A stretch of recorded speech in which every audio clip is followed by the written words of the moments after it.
हम अपनी ज़रूरियात ज़िंदगी को पूरा करने के लिए बहुत ज़्यादा टाइम और पैसा खर्च कर देते हैं और इस बात से आप बखूबी वाकिफ़ होंगे कि बहुत सारी चीज़ों को ख़रीदते वक्त हमारे जहन में ये बिल्कुल नहीं होता कि ये खूबसूरत दिखने वाली चीज़ें किस तरह से बनाई जाती होंगी और इनको बनाने के लिए कौन कौन सी चीज़ें इस्तेमाल की जाती हैं। लेकिन अगर आप इस बात को एक शॉपकीपर की नज़र से परखते हैं तो आप आसानी से इस बात को समझ सकते हैं कि किस तरह एक कंपनी जिसके कस्टमर्स की तादाद लाखों में हो और जिनकी सेल करोड़ों की हो और उनकी सेल के अंदर रोज ब रोज इजाफा हो रहा हो, तो ऐसी सूरत हाल में वो पैसे की बचत और टाइम को सेव करने के लिए किसी भी हद तक जा सकते हैं। तो इसीलिए वो अपनी प्रोडक्ट्स के अंदर हैरत अंगेज चीज़ों को इस्तेमाल कर अपना वक्त और पैसा दोनों बचाने की कोशिश करेंगे ताकि थोड़े वक्त के अंदर वो ज़्यादा प्रॉफिट कमा कर अपने मुनाफे को दुगने से तिगना कर सकें। लेकिन वो ये बात नहीं सोचते कि इससे लोगों की सेहत पर क्या असर पड़ेगा। तो आज की ये वीडियो खाने पीने की कुछ चीज़ों के बारे में है जिनमें हम ये रोशनी डालेंगे कि इनको कैसे बनाया जाता है और इनके अंदर कौन सी प्रोडक्ट्स यूज़ होती हैं। और ये बात जान लेने के बाद आप इनको खाने से पूरी तरह परहेज़ करेंगे।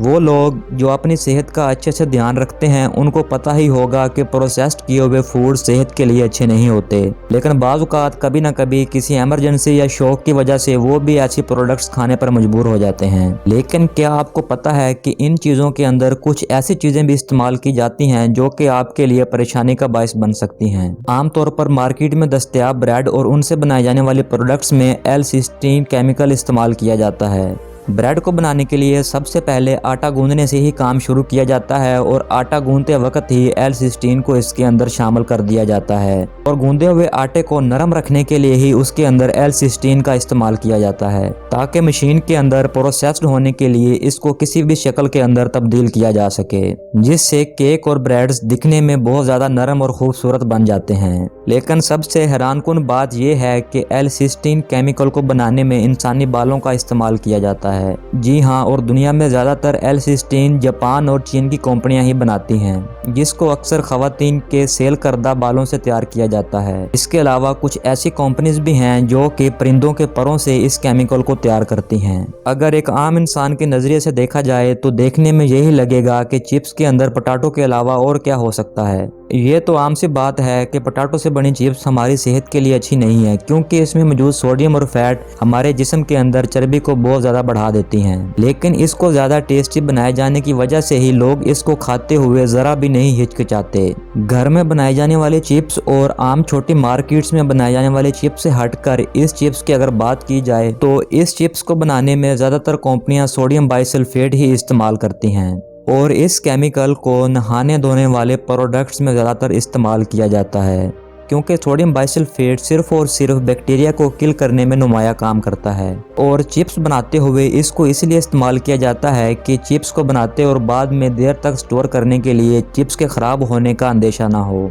और लंबे अरसे तक ये एक्सपायर होने से भी बच सकें। लेकिन जो लोग बहुत ज़्यादा चिप्स खाने के शौकीन हैं, इस केमिकल की तादाद उनकी बॉडी के अंदर बढ़ने से उनको काफ़ी ज़्यादा मसाइल का सामना करना पड़ सकता है। अगर आप कैप्सूल को देखें तो ज़ाहिरी तौर पर यह प्लास्टिक का बना हुआ दिखाई देता है, लेकिन इसको बनाने में प्लास्टिक को बिल्कुल भी इस्तेमाल नहीं किया जाता, क्योंकि प्लास्टिक जैसी चीज़ को हमारा मैदा डाइजेस्ट नहीं कर सकता। लेकिन इस बात से बहुत कम लोग ही वाकिफ होंगे कि इन कवर्स को बनाने के लिए जेलेटिन का इस्तेमाल किया जाता है और इस केमिकल को सिर्फ और सिर्फ जानवरों की हड्डियों से ही हासिल किया जाता है। और इन कैप्सूल्स को इतने बड़े पैमाने पर बनाने के लिए ज़्यादातर कंपनीज सूअर का ही इस्तेमाल करती हैं और जब इस जेलेटिन को मुकम्मल प्रोसेस के बाद हासिल किया जाता है तो ये पूरी तरह से कलरलेस, टेस्टलेस और स्मेललेस होता है। लेकिन कुछ कैप्सूल्स ऐसे भी होते हैं जो कि दरख्तों और जड़ी बूटियों का इस्तेमाल करके बनाए जाते हैं, लेकिन मार्केट में दस्तयाब 70% कैप्सूल्स जेलेटिन से ही बनाए जाते हैं, क्योंकि इन कंपनीज के नज़दीक दरख्तों और जड़ी बूटियों से बनाए जाने वाले कैप्सूल्स के लिए ज़्यादा वक्त और पैसा दोनों ही बर्बाद होते हैं। आप में से बहुत सारे लोगों ने कभी ना कभी स्वीट गमेज़ ज़रूर खाई होंगी, लेकिन आप ये जानकर हैरान होंगे कि इसको बनाने के लिए सबसे पहले सूअर को गर्म करके उसकी जिल्द को उतार लिया जाता है। इसके बाद इस हासिल की हुई जिल्द को बॉयल करके और मुकम्मल प्रोसेस के बाद इसके अंदर कुछ कलर और फ्लेवर शामिल किए जाते हैं, जिसके बाद इसको कैंडीज की शक्ल दे दी जाती है और इसके बाद इनको मार्केट में लाया जाता है। तो ऐसे में दूसरे कंट्री से आई हुई गमीज खाने से परहेज ही करना चाहिए और मुमकिन हो सके तो जेलेटिन से बनी हुई चीज़ों को भी खाने से मुकम्मल तौर पर बचें। और अगर ये वीडियो अच्छी लगी हो तो वीडियो को लाइक और शेयर ज़रूर कीजिए और चैनल पर न्यू है तो चैनल को सब्सक्राइब भी ज़रूर कीजिए।